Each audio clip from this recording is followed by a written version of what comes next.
apa yang akan kita apa istilahnya kita akan melaksanakan uh, schedule dari pembelajaran yang akan kita lakukan bersama-sama.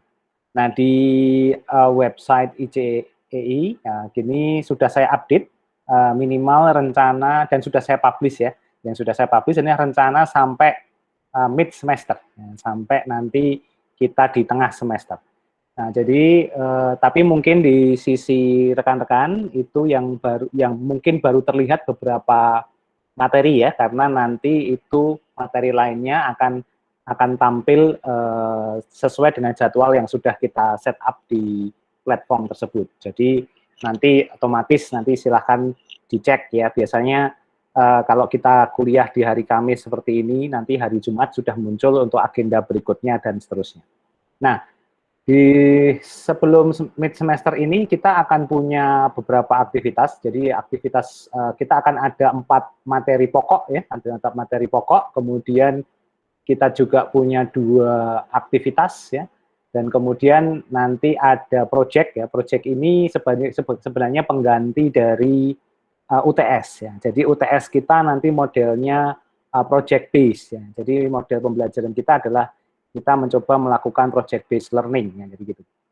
Nah, harapannya dengan nanti ini sudah kita publish semua, rekan-rekan kita bisa mengkombinasikan kuliah sinkronus ya seperti ini tatap muka langsung ya.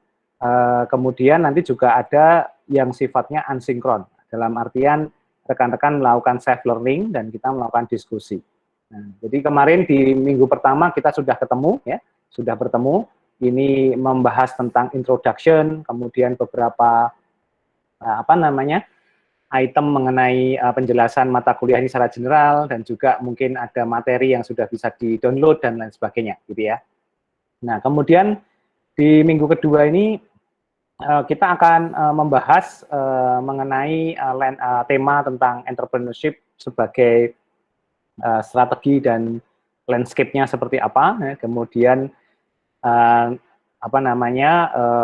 kita akan melakukan saya sudah juga ada video rekaman, tapi nanti juga akan kami update lagi, gitu ya. Kemudian minggu depan ini juga sudah ada petunjuk pelaksanaannya. Kemudian nanti di aktivitas pertama ini untuk agenda minggu depan itu bentuknya adalah observasi dan self learning. Jadi kita tidak akan bertemu di kelas sinkron atau online, tapi ini teman-teman melaksanakan secara mandiri. Nanti ada petunjuk instruksi yang harus diikuti. Nah, silahkan nanti dilihat gitu ya. Nah, kemudian nanti kita bertemu lagi di sesi online itu 2 minggu sekali, 2 minggu ke depan. Jadi nanti kita akan bertemu dan mendiskusikan apa yang sudah kalian hasilkan di aktivitas pertama, sekaligus memberikan penilaian dari aktivitas pertama ini. Nah, kemudian nanti kita akan membahas materi berikutnya. Nah, ini dengan model sama, dengan model self learning ya, teman-teman kita setiap 2 minggu sekali nanti melakukan self learning, dan kemudian kita akan bertemu di berikutnya. Ini di proses dan attitude itu juga nanti akan kita bertemu kembali di kelas. Nanti ada petunjuk dan instruksi yang harus diikuti, apakah ini kelas online atau kelas kelas yang sifatnya self learning. Nah, terakhir saya juga sudah menyiapkan semacam project buat rekan-rekan, ya project kecil, singkat gitu ya, mengenai startup idea. Ini nanti modelnya adalah rekan-rekan mengerjakan suatu hal, yang ini nanti informasi project ini akan bisa diakses setelah hari ini. Jadi teman-teman bisa mencicil mengerjakan pekerjaan UTS-nya, sehingga nanti ketika waktu UTS itu istilahnya tinggal submit. Nah, jadi semacam itu. Nah, nanti ini bisa dilihat oleh rekan-rekan sekalian, sehingga harapannya nanti rekan-rekan sekalian bisa mengikuti program pembelajaran ini dengan mandiri, dan juga kita bertemu itu konsepnya adalah berdiskusi dan membahas hal-hal yang sifatnya esensial ya, jadi tidak seperti kuliah pada umumnya. Nah, kira-kira begitu. Jadi nanti saya tidak mempublish yang setelah mid ya, agar teman-teman tidak terlalu banyak dulu informasi yang harus dipahami dari struktur kuliahnya, tapi sudah kita siapkan semua strukturnya. Nanti tinggal kita publish pada waktu yang ditentukan, sehingga nanti teman-teman bisa mengikutinya dengan lebih baik. Nah, ini juga merevisi informasi sebelumnya yang saya berencana akan menggunakan platformnya Elok ya. Nah, dengan ini saya akan mencoba menggunakan platform dari ICEI secara full. Jadi ini insya Allah akan saya usahakan untuk menguasai platform ini dengan sebaik-baiknya dan sehingga nanti bisa mendeliver semua agenda perkuliahan itu dengan baik di platform ini. Jadi kira-kira begitu nanti. Ada pertanyaan sebelumnya? Oh ya, ini sekaligus ini untuk absen silahkan menggunakan Google Form yang sudah saya tuliskan di chat ya. Nanti silahkan diisi, ya, pilih tanggal yang bersesuaian. Jadi semacam itu. Ini semacam itu. Nanti juga sama setiap minggu teman-teman saya minta akan mengisi absen ya, meskipun bentuknya self learning. Nah, nanti di informasi di aktivitas atau di tempat yang lain nanti teman-teman bisa melihatnya. Nah, nanti akan saya beri tanda, jadi misalnya kayak gini, aktivitas 1, ini ada keterangan self learning, ini berarti tidak ada kelas online yang berlangsung seperti ini. Ya. Jadi kalau nanti ada ada model bahwa tidak ada tulisan self learning, berarti itu ada jadwal kita bertemu secara langsung di setiap Kamis jam 10 di tautan yang sama. Jadi link ini tolong disimpan ya, jangan sampai hilang. Atau mungkin saya sarankan dibuat di Google Calendar agar memudahkan tidak kehilangan informasi linknya, jadi semacam itu. Baik, ada pertanyaan dari rekan-rekan, saya persilahkan kalau memang masih ada. Kalau tidak ada, saya akan lanjutkan dengan materi.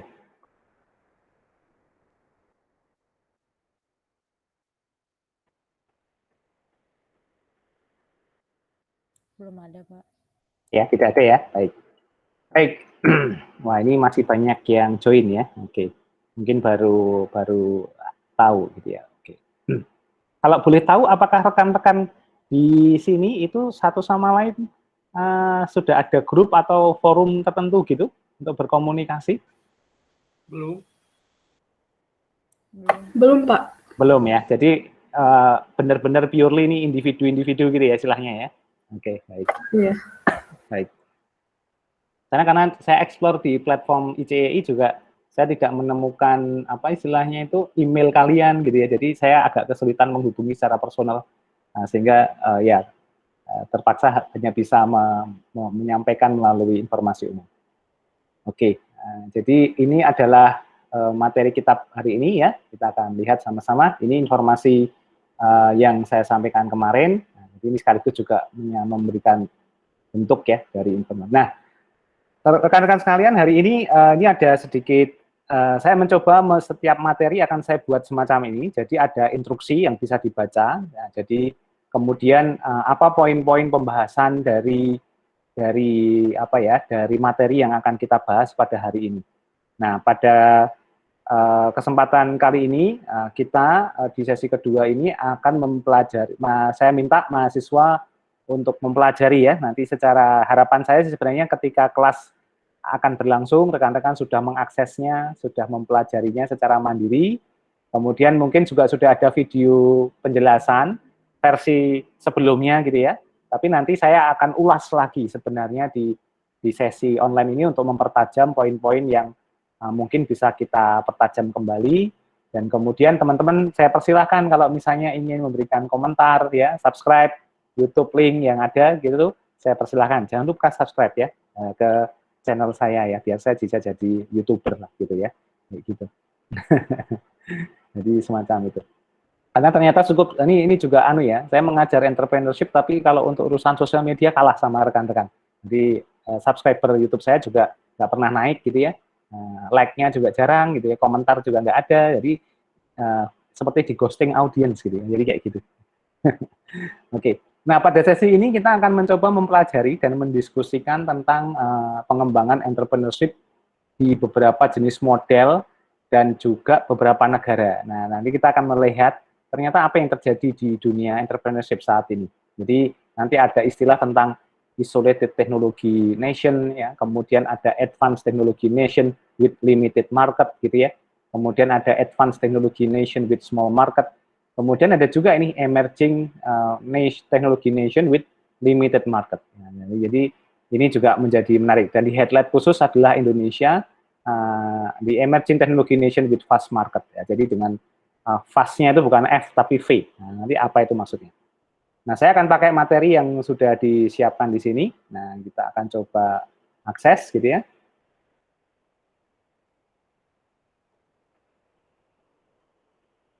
Nah, oke. Nah, ini adalah materi kita hari ini. Kita akan sama-sama belajar melihat bagaimana landscape entrepreneurship yang saat ini berlangsung di tidak ada apa namanya yang terjadi di dunia, dan mungkin kita bisa belajar lebih banyak ya terkait dengan apa namanya terhadap perkembangan yang ada saat ini. Saya pikir kita juga mengamati ya contoh kita Cina cukup impresif ya dengan pengembangan kewirausahaan atau entrepreneurship teknologinya, gitu ya. Nah, kemudian kalau di negara lain, saya yakin dari berapa nih, dari 23, 22 mahasiswa yang join di sesi ini, mungkin 80% penyuka K-pop ya, atau K-drama atau Korean drama, drakor, gitu ya. Nah, itu juga bentuk startup di apa namanya di Korea yang berkembang. Nah, mungkin kalian melihat BTS, melihat Blackpink, melihat apa lagi Red Velvet ya, gitu ya, dan lain sebagainya, itu sebagai bagian dari industri musik ya. Tetapi dalam konteks kewirausahaan mereka juga dalam bentuk kewirausahaan khusus ya, atau yang kita sebut sebagai industri kreatif. Nah, yang terjadi apa? Mereka berhasil ya membangun itu dengan sangat baik dan kemudian menguasai dunia, gitu ya. Saya sangat kaget ya kemarin melihat berita bahwa BTS sebentar lagi akan merilis single dengan Coldplay. Nah, jadi semacam itu. Nah, ini apa hubungannya gitu ya Coldplay sama BTS gitu ya. Jadi saya juga jadi sebagai penggemar Coldplay itu merasa harus jadi penggemar BTS jadinya begitu kan. Padahal ya BTS tahu sendiri kan rambutnya kan gini semua. Jadi semacam itu. Nah, itu apa saya harus mengecat rambut saya jadi neon gitu ya agar kemudian jadi fan BTS gitu, padahal saya fans Coldplay. Jadi misalnya semacam itu. Tapi oke, itulah yang terjadi. Tapi ternyata kalau kita lihat Korea tidak hanya sekedar grup musiknya ya, tapi apa? Drama Koreanya, ya kan? Coba lihat di sinetron drama Korea itu tidak pernah ada cerita tentang ikatan cinta yang berseri-seri, ya kan? Selalu episodenya itu jelas berakhir, tapi genre filmnya sangat variatif ya. Ada Good Doctor gitu ya, ada apa Tunnel ya kan, ada apa lagi tuh The Voice ya, macam-macam. Ini saya jadi tahu karena ya saya punya putri yang penggemar drama Korea dan terpaksa saya ikut juga nonton dan akhirnya ya kami jadi fans juga gitu kan, jadi semacam itu. Nah, itu juga terjadi. Ya nggak apa-apa gitu. Tapi di sisi yang lain coba lihat di drama Korea itu, mau profesinya apapun, mau polisi kayak, mau pemulung sampah kayak, pengemudi truk, apa yang terjadi? Mereka kalau nelpon pakai HP apa? HP Samsung ya, HP Samsung keluaran terbaru. Nah, jadi secara tidak langsung mereka juga melakukan proses marketing yang sangat luar biasa. Bayangkan ya, saya mau beli Samsung S21 aja mikir 10 sampai 20 kali. Itu dipakai oleh para tadi pemain sinetron drakor tadi. Mobilnya selalu mobil-mobil elektrik ya, mobil-mobil yang mereknya juga mobil-mobil Korea. Tidak ada di situ mobil Toyota, tidak ada mobil Honda yang itu miliknya Jepang. Jadi kayak gitu. Nah, itu bagian ya. Jadi kalau kalian lihat itu grup Korea itu baik itu apa musik maupun drama Koreanya itu one package product yang memang well design. Nah, kita harus mengakui keunggulan mereka untuk mempackage hal-hal semacam itu. Nah, jadi bagi yang cowok-cowok misalnya ya yang mungkin jadi apa bukan jadi fans ya tetapi menjadi yang agak berseberangan, mari kita pelajari tapi jangan terlalu apa ya kalau benci jangan terlalu benci, tapi kita bisa belajar juga dari mereka tentang banyak hal gitu ya. Dan itu saya juga awalnya juga gitu, saya juga kadang kalau lihat ini apa atau Blackpink gitu ya selain cantik-cantik gitu ya, tapi ini apa tuh ini grup musik kok jedar-jeder gini ya, jadi nggak jelas gitu. Tapi lama-lama saya lihat, oh ternyata di dalam kontennya itu luar biasa nih. Jadi ini package yang luar biasa. Jadi ya wajar kenapa BTS menjadi apa ya, artist of the year segala macam, pengikutnya banyak, followernya jutaan begitu ya, dan seterusnya. Jadi itu sangat wajar. Jadi dan ini juga pesan kepada para cowok-cowok yang mungkin apa namanya pacarnya atau yang lainnya itu penggemar K-pop, ya kita pahami saja ya. Jadi kita terima bahwa kita memang tidak bisa bersaing dengan mereka secara wajah dan talenta musiknya gitu ya. Jadi ya nggak apa-apa gitu ya. Kita masih bisa menang ya. Minimal kita bisa traktir gorengan atau es teh gitu. Itu sudah cukup lah. Jadi kira-kira begitu. Nah, kembali ke materi kita. Nah, ini kita akan bicara hal-hal kayak gitu. Ternyata kalau diamati itu ada teorinya. Kita menemukan ilmu pengetahuan di dalamnya. Kalau mungkin ini jadi saya ingat di salah satu perguruan tinggi di UK itu ada jurusan baru, namanya jurusan Korean Culture. Nah, salah satu yang dipelajari adalah tadi tentang produk-produk budaya Korea yang sekarang mendominasi dunia, ya kan? Jadi semacam bahkan kuliner juga sama ya. Mungkin di setiap daerah sekarang sudah tidak hanya ada masakan Padang dan sate Madura yang ada di mana-mana, tapi juga sudah ada topoki versi Jawa, topoki versi topoki itu Jerman, Jepang atau Korea ya, saya lupa. Ya pokoknya yang ke Korea-Koreaan lah gitu ya. Pokoknya gitu. Jadi gorengan dikasih wijen, jadi biar kerasa kayak Korean style gitu ya. Iya kayak gitu. Jadi gitu. Nah itu ada di mana-mana sekarang. Nah itu contoh. Nah jadi hati-hati ya sebagai teman-teman yang dari Padang atau Madura, siap-siap kita akan bersaing dengan mereka karena tidak hanya 3 ya kalau di Indonesia itu yang menguasai Indonesia itu cuma 3 menurut saya. Masakan Padang, sate Madura sama pecel lele Lamongan. Nah, itu selalu ada di mana-mana. Jadi kayak gitu. Nah, itu yang menarik ya. Sayangnya belum bisa kita ekspor ya. Coba kalau kita bisa ekspor, wah itu luar biasa. Jadi semacam itu. Baik, nah ini saya ingin cerita sedikit tentang kenapa kita belajar ini ya. Ini salah satu triggernya adalah sebenarnya saya ingin bercerita tentang 2 motor besar dunia di dunia entrepreneurship. Nah, saya bilang motor besar karena mereka mengubah banyak hal ya dalam hal landscape kewirausahaan. Dalam hal ini terutama di dunia startup. Mau yang mana dulu nih? Mau yang India atau Cina dulu ceritain? Yuk, lebih Cina suka yang mana? Kenapa? Cowok Cina atau cowok India? Mana jadinya? Ayo kita Cina dulu ya, Cina. Nah, Cina aja Pak. Oke. Cina kira-kira di kepala apa yang dipikirkan? Kalau saya kepikirannya itu ya, mohon maaf ini genre usia ya mungkin ya, tapi kalau saya lihat itu dari produk baskom sampai merek jilbab itu selalu made in China. Bener nggak? Yang Mbak jilbab tolong dicek gitu. Jangan-jangan mereknya tuh Cina loh itu, made in China gitu ya. Jadi semacam itu. Nah, gitu. Yang cowok-cowok juga sama. Ini jangan-jangan meskipun kita membanggakan saya pakai Samsung gitu ya, tapi sebenarnya kalau dibuka casingnya dia made in China juga, jadi gitu. Jadi semuanya ada. Ini kalau di Jogja, karena saya tinggal di Jogja dan di Solo itu ada festival rakyat atau pesta rakyat namanya Sekaten. Jadi kayak pasar malam besar gitu ya. Nah itu sebenarnya bukan pasar malam orang Jawa itu, tapi pasar malam orang Cina. Kenapa? Karena produknya semua made in China. Jadi jual belinya ya tadi baskom, piring, plastik gitu ya, selalu made in China. Ada juga yang mau jualan mobil atau motor Cina juga ada di situ semua. Jadi kayak gitu. Nah ini sekaligus untuk menunjukkan bahwa di Cina saat ini terjadi suatu model kewirausahaan atau usaha yang mereka menguasai semua tanda kutip semua hajat hidup orang, ya. Keperluan hidup orang di-provide oleh mereka. Nah ini menarik ini. Jadi karena mereka punya kemampuan memproduksi itu dengan dirinya mereka sendiri, semua jenis produk yang mereka butuhkan. Jadi coba kebayang, coba bisa tunjukkan saya di rumah atau di kosnya itu ada produk yang mungkin tidak bisa dibuat oleh orang Cina, kira-kira? Nah, hati-hati ya, jangan-jangan nanti rekan-rekan itu juga bisa di-cloning jadi orang Cina, kan gitu. Semacam itu. Nah itu. Nah satu sisi kita kadang mendengar kata Cina itu agak gimana gitu ya, agak-agak ada benci, tapi ya begitulah gitu ya. Tapi pada titik tertentu kita nggak bisa ngapa-ngapain juga karena ya de facto-nya mereka menguasai dunia kan gitu ya, menguasai kita kan begitu. Jadi semacam itu. Nah, sehingga memang dari situ sebenarnya daripada kita membenci, kalau bahasa saya lebih baik kita apa? Kalau bahasa anak muda sekarang, daripada membenci lebih baik ya kita cintai, meskipun cinta tidak selalu harus kembali ke kita, gitu ya. Jadi semacam itu. Nah, itu anu tuh penting gitu ya, esensinya.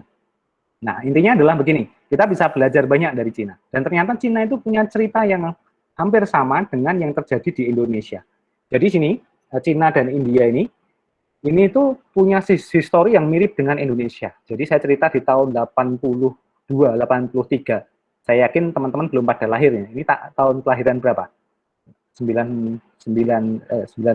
Enggak ya? 2000. 2001. 2001 Ya. Pak, 2001. 2000 ya? Ya, kita umurnya 11-12 lah ya. Cuma dikalikan berapa kali ini ya. Iya, serius ya 2000 ya kalian ya. Waduh, generasi luar biasa ini. Oke. Saya jadi makin terasa ya, tua sekali. Ya, jadi tahun 80 itu saya juga baru TK gitu, mungkin kira-kira begitu ya. Tapi saya pernah mendapatkan, ini saya dapatkan ketika kuliah S1 itu, kebetulan meskipun saya sekarang mengajar di ilmu komputer UGM, saya S1-nya akuntansi. Nah, jadi biar teman-teman juga tahu. Jadi waktu saya belajar S1 akuntansi itu saya dapat mata kuliah namanya ekonomi makro. Nah, di ekonomi makro itu diceritakan tentang historinya Cina dan India. Nah, pada saat itu diceritakan oleh dosen saya, itu masih saya ingat terus sampai sekarang karena itu membekas sekali. Adalah mereka punya masalah yang sama dengan Indonesia pada saat itu. Apa masalahnya di tahun 80-an? Jadi yang pertama adalah tingkat ekonominya belum bagus, ya. Indonesia juga sama waktu itu, jadi masih negara berkembang. Kalau istilah presiden zaman dulu yaitu zaman Pak Soeharto itu adalah kita sedang menunggu untuk tinggal landas, ya. Negara berkembang yang mau tinggal landas, tapi nggak pergi-pergi dari landasan lah, kira-kira begitu. Nah, kemudian permasalahan yang kedua, kalau dari sisi ekonomi, yang kedua adalah dari sisi kependudukan. Jadi jumlah penduduknya itu besar. Nah, sehingga pada tahun 80 itu muncul kebijakan pemerintah Indonesia yang bukan membatasi ya, mengatur kelahiran dengan program yang legendaris, yaitu keluarga berencana. Jadi kayak gitu. Mungkin teman-teman juga tahu ya. Mungkin teman-teman juga jadi salah satu produknya ya. Jadi orang tua yang punya mindset berkeluarga berencana. Ada yang kira-kira saudaranya lebih dari 11 gitu? Nggak ada kan? Nah, jadi mungkin paling banter berapa? 3 gitu ya, 4 gitu ya, 5 mungkin gitu. Jadi semacam itu. Kalau 11 nanti dikira Manchester United. Janganlah. Gitu ya. Jadi semacam itu. Nah, yang menarik ternyata di Cina punya masalah yang sama waktu itu dengan Indonesia, tapi di India juga sama. India juga sama waktu itu. Tetapi yang menarik, pemerintah Indonesia itu progresif gitu. Keren gitu. Mereka kemudian melakukan program KB itu untuk membatasi atau mengontrol jumlah penduduk. Sehingga di tahun-tahun 90, kemudian 2000-an gitu ya, sampai sekarang itu harapannya jumlah penduduknya bisa ya bertambah tapi tidak eksponensial. Paham ya maksudnya ya? Makanya kita mentok-mentoknya sekarang berapa jumlah penduduk Indonesia? 300 juta kali ya? Nah, kasarnya gitu ya, 300 juta lah gitu. Tapi kalau Cina sekarang berapa? Ada yang tahu? 2 miliar ya. Ya, 2 miliar lebih, benar. 2 miliar lebih, bayangin ya. Jadi sudah 7 kali lipat kita mudanya gitu. India tahu ada berapa ya? India itu 1,2 sampai 1,4 miliar, setengahnya dari Cina. Kenapa bisa terjadi kayak gitu? Karena pada tahun yang sama ketika masalah itu muncul dengan seperti di Indonesia, mereka tidak melakukan program sejenis atau tidak melakukan program keluarga berencana. Nah, ternyata ada cerita di baliknya. Jadi saya baca buku juga waktu di Cina itu, bahwa mereka waktu itu meyakini bahwa mereka punya filosofi kalau di Cina itu, banyak anak itu banyak rezeki. Tapi bukan begitu. Kalau kita gitu ya, kalau orang Jawa gitu. Tapi kalau di Cina itu banyak orang yang akan pergi ke dunia-dunia yang lain, dan pada saat itulah bangsa Cina akan menguasai dunia. Meskipun kita tahu sekarang orang Cina ada di mana-mana ya, dan juga bertransformasi menjadi warga negara masing-masing negara. Nah, jadi mereka nggak penting tuh warga negara. Yang penting mereka rasnya Cina, mereka menguasai dunia. Dan sekarang terbukti ya, bos-bos perusahaan teknologi, bos-bos perusahaan startup, bisnis besar dunia, ya rata-rata dikuasai oleh orang beras Cina. Ya, ini bukan bermaksud kita rasis, bukan ya. Ini untuk menunjukkan bagaimana spirit mereka. Dan kalian juga harus tahu, salah satu pelabuhan terbesar di Yunani yang menjadi jembatan ke Eropa, itu juga sekarang dikuasai oleh salah satu perusahaan Cina. Jadi bayangkan semacam itu. Jadi perusahaan Cina-nya ini menguasai manajemennya, tapi operasionalnya full orang Yunani. Jadi luar biasa sekali. Nah, itu salah satu bentuk ya mereka bagaimana melakukan itu. Apa yang menjadi filosofi hal itu? Yang baik dari hal itu adalah mereka percaya bahwa investasi itu bukan pada investasi uang, tapi investasi pada sumber daya manusia. Nah, jadi gitu. Jadi oke, kita bisa kalah saat ini, kita kalah apa ya, harta gitu ya, kalah uang, kalah resource begitu. Tetapi di masa depan kita akan selalu menang dengan kekuatan jumlah orang. Jadi gitu. Karena apa? Semakin banyak orang, maka semakin banyak kepala yang terlibat. Maka ide, inovasi itu akan banyak, akan muncul selalu. Dan kita percaya bahwa modal terbesar dari usaha itu bukan uang, tetapi ide dan inovasi yang ada di otak masing-masing. Ya kan? Rekan-rekan semua punya kepala kan? Semua punya otak kan? Dan otak itu adalah salah satu bagian tubuh yang regenerasinya itu cepat sekali. Ya kan? Coba kalau kalian habis melakukan aktivitas berat, badan bisa capek ya, pegel-pegel, punggung, kaki, pegel-pegel semua bisa. Nggak bisa ngapa-ngapain, kram bisa. Tapi otak tetap mikir nggak? Tetap kan? Tetap. Coba nih mbak-mbaknya yang pakai jilbab habis wudhu gitu, jilbabnya ditaruh di satu tempat, habis wudhu, kelupaan, ini jilbab saya di mana nih gitu ya. Lupa kan? Ya sudah, karena saking lupanya, ya akhirnya dilupakan gitu. Kemudian melakukan aktivitas lain. Nah, gitu kan. Ketika mau melakukan aktivitas lain, misalnya baru sujud begitu, baru ingat, oh iya ya jilbab saya di sana. Kemudian lari ke sana, baru lanjutin sujudnya kan gitu. Nah, itu hal-hal yang mungkin terjadi, ya nggak? Sering nggak kacamata, yang pakai kacamata nih coba, ya kan? Sering kan kacamata saya di mana ya? Oh, ternyata di sini gitu. Ingatnya baru apa? Ketika waktu-waktu tertentu, gitu kan gitu. Saya tadi kemarin udah bayar hutang belum ya? Oh ya itu kalau itu lupakan aja nggak apa-apa. Nggak usah diingat. Jadi semacam itu bisa juga, jadi kayak gitu. Jadi itu sangat mungkin sekali. Jadi tetapi intinya di situ. Dan itu terbukti oleh Cina. Mereka akhirnya komit membangun negaranya dengan konsep industrialisasi. Mereka menyiapkan industri-industri yang bisa mengolah barang mentah menjadi bahan jadi, dan akhirnya jumlah penduduk tadi yang jumlahnya kemudian eksponensial, semuanya bisa terserap menjadi tenaga kerja yang produktif. Nanti kayak gitu. Meskipun saya tahu ada sisi tertentu yang menyebutkan bahwa Cina juga punya isu ya terkait dengan memperkerjakan anak di bawah umur dan lain sebagainya. Nah, itu yang menjadi menarik. Orientasi dari teman-teman di Cina ini adalah bagaimana menguasai dunia dengan memproduksi barang-barang yang dibutuhkan oleh dunia. Jadi semacam itu, dengan kekuatan inovasi dan lainnya. Nah, kita juga nggak habis pikir ya. Misalnya sekarang yang terbaru, advance teknologinya tentang mobil listrik itu adalah di Amerika. Tapi nggak juga. Sekarang pengembangan teknologi paling advance-nya malah ada di Cina sekarang. Jadi semacam itu. Jadi itu juga terjadi. Jadi kita harus melakukan itu, memahami itu ya. Jadi semacam itu. Dan saya sarankan, misalnya kalau teman-teman sekarang mungkin kayak kuliah lanjut ya di bidang medical gitu. Sekarang tujuannya bukan lagi Amerika Serikat atau Eropa, tapi teknologi dan ilmu kedokteran di Cina itu juga semakin maju ya. Kita baru saja mendengar misalnya Cina itu sudah bisa mengoperasi kanker, tapi yang mengoperasi di on-site, di rumah operasinya itu adalah robot, dokternya ada di provinsi lain, bayangkan. Jadi kayak gitu. Nah, itu kan salah satu yang kita nggak pernah kebayang ya, jadi semacam itu. Jadi ini juga salah satu yang perlu diperhatikan oleh teman-teman kenapa kita meng-highlight Cina ya. Dan terbukti karena kekuatan itu maka negara ini menjadi sangat sustain dan menjadi negara yang super power. Nah, salah satu negara paling kaya di dunia sekarang ini ya di Cina begitu, jadi semacam itu. Nah, India juga melakukan hal sama, meskipun skopnya mungkin tidak semasif di India. Kalau di India, dia karena tidak punya power untuk memproduksi industrialisasi, mereka orientasinya apa? Mereka orientasinya adalah mengirimkan sebanyak mungkin orang keluar untuk belajar, dan kemudian menetap di negaranya tujuan, dan kemudian berkarir di sana sampai setinggi-tingginya. Nah, itu yang terjadi di India. Maka yang terjadi adalah saat ini kita bisa melihat eksekutif perusahaan dunia itu rata-rata juga dipegang oleh Iran India. Coba aja lihat eksekutif di perusahaan teknologi. Siapa CEO Apple? Siapa posisi CEO di Microsoft? Ya, kita kenal ada Satya Nadella. CEO Google Sundar Pichai kalau tidak salah, siapa itu ya gitu. Jadi mereka menguasai benar. Bahkan kalau kalian di Jakarta, kalau kalian bertemu dengan bos-bos perusahaan teknologi dunia yang berkantor di Jakarta, kalian akan ketemu dengan orang-orang berwajah India begitu. Jadi semacam itu. Dan itu luar biasa sekali mereka. Jadi semacam itu.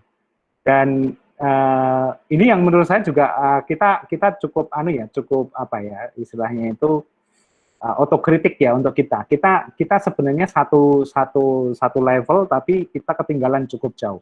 Nah, salah satu yang menjadi kelemahan dari kenapa di entrepreneurship kita di Indonesia itu baru menggeliat akhir-akhir inilah, katanya 10 tahun ini, ya karena tadi, dari awal mindset kita bukan pada pengembangan sumber daya manusia. Nah, ini kita kehilangan, kalau bahasa saya itu lost generation-nya cukup panjang. Ya.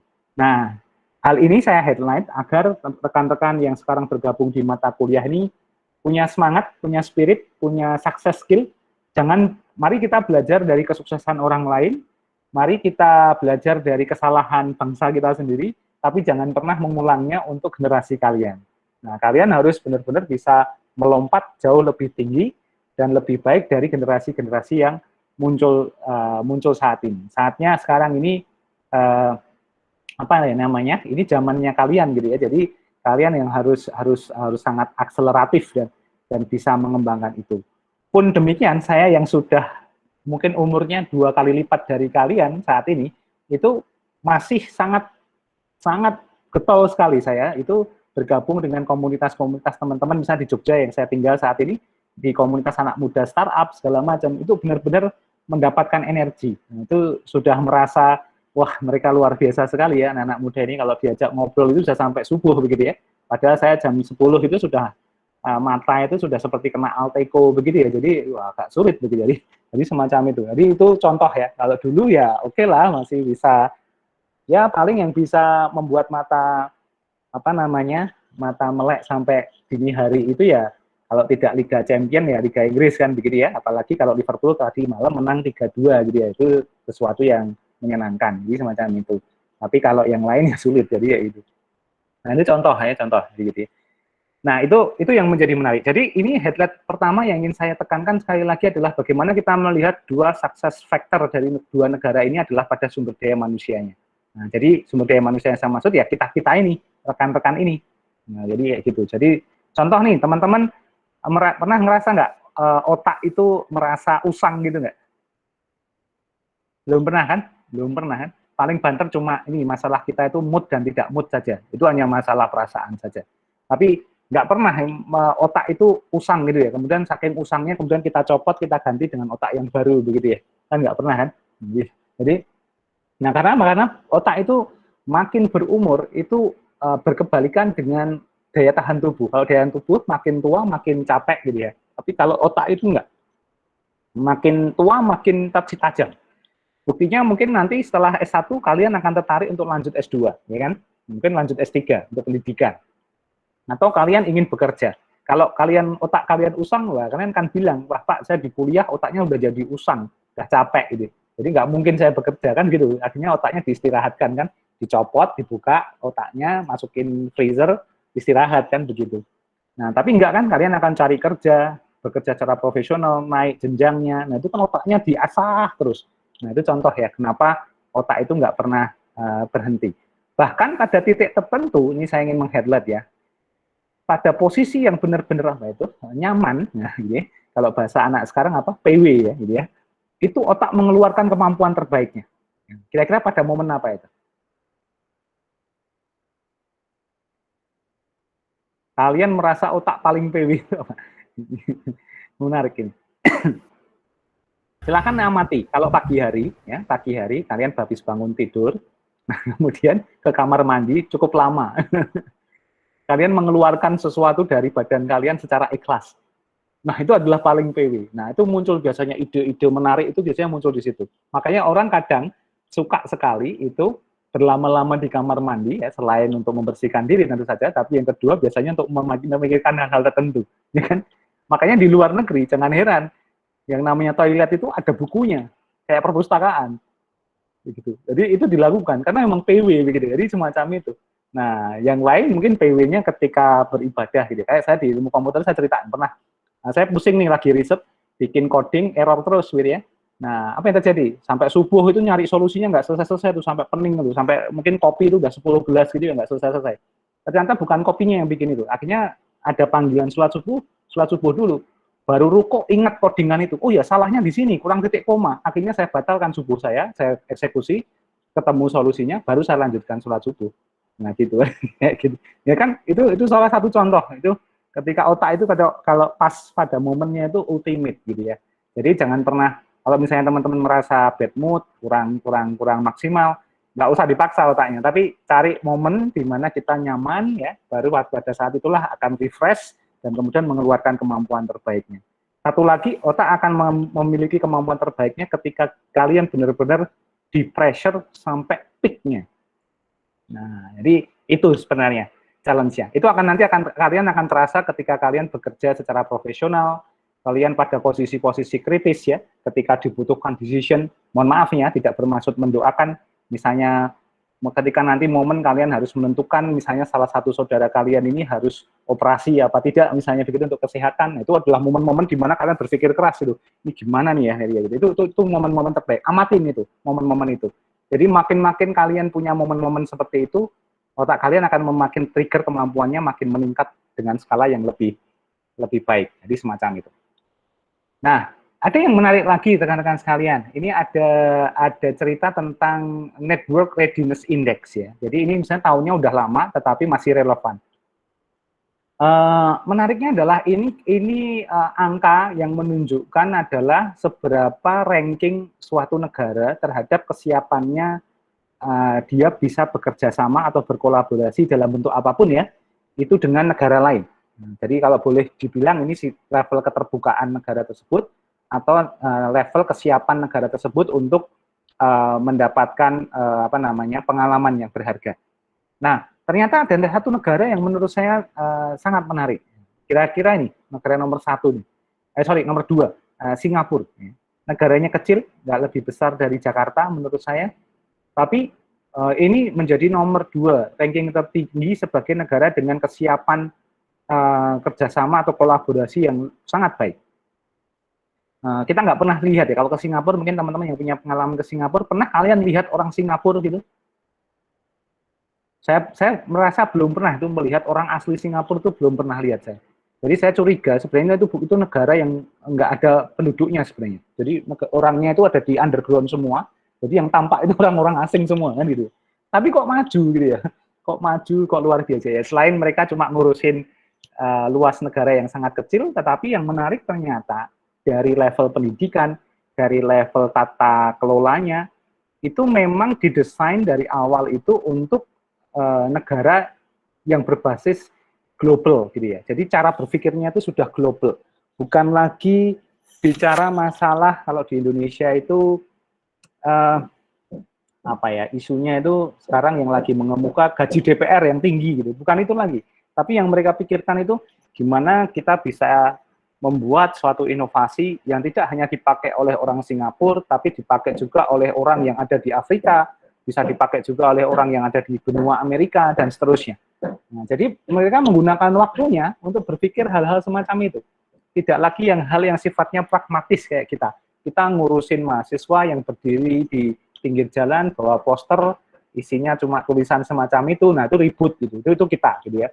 Kita ngurusin poster baliho di jalan, yang promosi geprek ayam tapi dengan slogan kepak-kepak sayap ayam ya, jadi semacam itu. Jadi semacam itu. Jadi itu yang kita, itu di level kita kayak gitu diskusinya. Jadi sangat berbeda ya. Mereka tidak pernah tidak pernah memperhatikan ya. Mereka tidak terlalu pusing dengan isu-isu yang sangat kecil semacam itu. Mereka dari awal tuh bangun tidur udah mikirnya itu global. Nah, bayangkan itu kalau kita ada di Indonesia semacam itu, wah itu luar biasa sekali ya. Dan saya sarankan, ini attitude juga dan juga success skill sekali kepada rekan-rekan yang masih muda. Mari biasakan kita itu jangan hanya memperhatikan faktor-faktor yang bersifat kelokalan ya. Jadi hal-hal yang remeh-temeh gitu ya. Kita hanya terpantik isu-isu yang sangat lokal sekali. Ya meskipun ada sisi kadang kita harus sensitif juga ya, terutama isu-isu sosial dan lain sebagainya. Tetapi sebagai anak muda, kalau menurut saya kalian harus mulai terpapar isu-isu global ya. Bagaimana tentang climate change, bagaimana kita tentang bersinergi dengan negara lain, menumbuhkan pasar global, jadi kayak gitu. Karena itu peluang kalian. Kalian nanti sudah bukan lagi menjadi citizen of Indonesia, tapi citizen of the world gitu. Jadi itu yang menjadi poin terpenting. Nah, itu harus dilakukan, jadi gitu. Saya pernah dulu bereksperimen, ya, jadi gitu ya, di salah satu kelas saya di ilmu komputer UGM, karena kebetulan itu kelas IUP atau kelas internasional, jadi saya bisa maksa. Nah, tugas itu ada mata kuliah sama entrepreneurship semacam ini. Waktu itu 3 minggu saya beri waktu empat pertemuan, tapi saya minta diubah itu dalam 1 bulan itu mereka saya minta untuk melakukan trip ke luar negeri dengan alam mereka sendiri. Mau liburan kayak mau apa, pokoknya mereka silahkan pergi ke luar negeri ke negara yang mereka suka, gitu. Tapi bayar sendiri-sendiri ya, jadi gitu. Karena kan ini ya international base. Jadi apa yang dilakukan? Mereka saya minta untuk mengeksplor bagaimana mereka bercerita, misalnya dalam 3 hari mereka ke Singapura, apa pengalaman hidup yang mereka dapatkan dalam 3 hari. Mereka pergi ke Brunei, jadi yang dekat-dekat aja. Ada yang kemarin itu lucu, mereka perginya kemana? Ke Timor Leste. Wah, anti mainstream Pak saya, ke Timor Leste. Ngapain ke Timor Leste? Saya pengen narik balik Krisdayanti, jadi misalnya kayak gitu. Nah, misalnya kayak gitu. Ya nggak apa-apa, tapi mereka kemudian jadi tahu. Jadi ceritanya luar biasa sekali, menarik gitu ya. Saya minta mereka bikin video, ya kayak vlog gitu ya, kayak di YouTube begitu. Mereka ceritain aja tiap hari ngapain, berapa banyak orang yang mereka temui, mereka menemukan hal-hal yang menarik apa tidak, begitu. Ada yang pergi ke Papua Nugini, nah, mereka bilang gini, ke Papua Nugini, Pak, nggak ada bedanya sama Papua, gitu. Wah, ya juga, iyalah, namanya aja Papua Nugini ya, jadi semacam itu. Jadi semacam itu. Ada yang ke Brunei, nah ke Brunei ceritanya lucu, Pak, saya di Brunei itu, sampai apa, ketika saya di bandara, kenalan sama orang Brunei, saya tanya, saya menjawab sejujurnya, ngapain saya ke Brunei, karena tujuan ini, saya malah dijamu 3 hari itu, nggak keluar sepeser pun, dijamu bener-bener sama orang Brunei. Wah, jadi luar biasa sekali. Ada cerita juga yang pergi ke mana tuh, ke Thailand, naik taksi, cerita ke driver taksinya, mereka membuat itu malah driver taksinya itu nggak jadi narik, tapi muter-muterin mereka ke apa, ke penjuru kota untuk memperlihatkan tempat-tempat menarik. Wah, secara gratis, bayangkan. Jadi, wah itu kan cerita menarik ya. Bayangkan itu kan dibaliknya yang bisa kita lihat apa? Kita bisa belajar orang di Thailand tadi, driver taksinya, mereka tuh rela loh nggak dapat uang selama 1 hari, tapi jadi duta wisatanya Thailand. Ya kan, coba bayangkan. Yang Brunei tadi, oh kita jadi tahu di Brunei itu orangnya ternyata dermawan sekali, baik sekali, gitu ya, dan lain sebagainya. Jadi ada juga sih cerita sedih, ada yang kecopetan, ada ya itu juga. Jadi tapi di balik itu banyak cerita. Nah itu namanya mengajak mereka untuk berpikir secara global. Nah itu bisa dilakukan. Sekarang juga bisa dilakukan oleh teman-teman ya. Teman-teman bisa surfing di YouTube, bisa pergi ke internet, mengeksplor kebudayaan mereka dan lain sebagainya. Itu adalah bagian dari hal itu. Nah, kemudian kalau yang kelas reguler kemarin saya minta ke daerah lain. Jadi mereka saya minta pergi ke daerah lain yang suku agamanya agak berbeda. Jadi biasanya teman-teman Jogja mereka pergi ke Padang, mereka pergi ke Aceh gitu ya. Kayak KKN tapi cuma dalam trip 3 atau 5 hari. Mereka dapat apa dari situ? Nah, itu penting sekali tuh untuk kalian harus juga apa istilahnya memahami ya konteks ini. Intinya begini, untuk menuju ke suatu negara yang siap untuk bekerja sama, kalau kita bawa ke level personal, agar teman-teman itu bisa menjadi orang yang mudah berkolaborasi, kata kuncinya satu, mau dan terbuka. Nah, jadi kita harus rela, ikhlas untuk mau berkolaborasi, dan kemudian yang kedua adalah terbuka. Terbuka itu tidak ada border. Wah, kita harus bekerja sama kalau, mohon maaf nih ya, agamanya sama, ya, ideologinya sama. Wah, sulit itu. Jadi semacam itu. Bayangkan kalau itu terjadi, maka ya nggak akan maju sama sekali. Jadi semacam itu. Itu salah satu yang menjadi pentingnya, poin penting dari Network Readiness Index ini. Jadi semacam itu. Nah, ada yang menarik rekan-rekan sekalian bahwa di dalam landscape entrepreneurship kita mengenal banyak sekali kelompok ya entrepreneurship atau jenis-jenis entrepreneurship. Nah, entrepreneurship bisa ada di mana? Di pertanian, peternakan. Ini bisa. Ya, makanya sekarang lagi banyak sekali tuh Jawa Barat sampai punya apa tuh namanya? Petani milenial, program petani milenial. Itu nama kalau tidak salah Pak Ridwan Kamil ya yang menginisiasi. Di Jawa Tengah juga ada. Nah, kalau di Jogja saya lagi menginisiasi indoor farming. Nah, jadi kelihatannya ruko, tapi rukonya gelap, nggak kelihatan begitu, seperti game center, tapi kalau masuk isinya cuma selada, stroberi, dan lain sebagainya. Nah, itu bisa dipanen, jadi kayak gitu. Itu sedang kita kerjakan. Jadi itu untuk mengajarkan mahasiswa dan juga rekan-rekan di Jogja, itu loh, kita bisa membuat suatu gerakan bertani tapi secara modern, bertani tapi nggak kotor gitu ya, mudahnya gitu. Nah ini juga tantangan kemudian berkembang. Bisa nggak Pak beternak lele di dalam ruko gitu? Ya bisa sih, tapi ya lele gitu ya. Jadi agak-agak gimana gitu. Saya belum eksperimen, tapi lagi dicoba. Gimana kita melakukan? Lama-lama sapi di dalam ruko juga, saya bilang gitu ke teman-teman. Jadi, tapi itu memungkinkan. Memang itu yang terjadi. Jadi teman-teman ini kan generasi yang penuh dengan inovasi yang breakthrough gitu ya. Jadi ini menarik. Peternakan juga sama. Kehutanan, perikanan apalagi itu. Saya takjub juga tuh anak-anak muda di Lampung, mereka bisa budidaya udang besar-besar, gala itu omsetnya bisa miliaran dalam 1 bulan menggunakan teknologi. Jadi semacam itu. Kita juga mengenal itu ada startup di Bandung namanya Evisery ya. Jadi itu juga menggunakan teknologi untuk membantu para petani perikanan. Jadi semacam itu.